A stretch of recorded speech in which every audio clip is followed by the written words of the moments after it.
Je zal hem dadelijk even trainen, Akkema.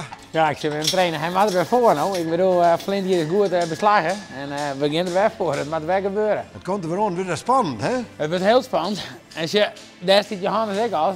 Marieke is Johannes er helemaal klaar aan het zetten. Ik het Charles.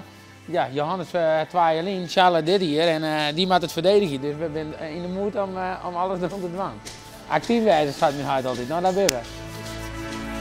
Kom jongen.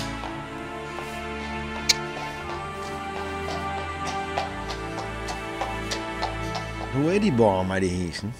Ja, dat is intens. Ik denk ook soms een betere boom, maar dan is het maar een vrouw. Maar ja, laten we dat maar net op bot. Ja, maar zij is het wel. Goed zo. En weer terug. Goed zo. Let op.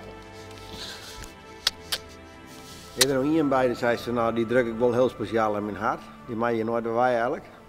Ja, deze, ja, dit is mijn speciale man. Ja, dit is voor mij alles. Ja. Ja, alle hengsten, de oren wil ik net teleurstellen, maar ja, dit is mijn grote vriend. Hier komt ik net verder, Laura mag erop rijden, maar voor de rest moet ze er gewoon afblijven, maar dat is gewoon mijn hinder. Keurig hoor.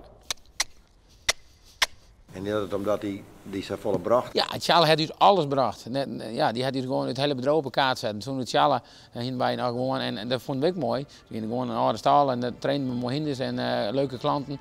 Maar trots Charles ja, kun je investeren en dan kun je dit deel zetten. Ja, en als je dan een 34 bent en je hebt 4 hiersten op stal. En Charles had dat gewoon, ja, daar is het al maar begonnen en daar ben je er mega trots op. En dan draag je die altijd heel warm bij je. Dat is gewoon zo. Daarom je vriend hier, ik zei emotioneel op bekeuring. Ik zei, mama aan het grienen, maar grienen zelf was wel iets bij. Ja, zei hij dat wel eens.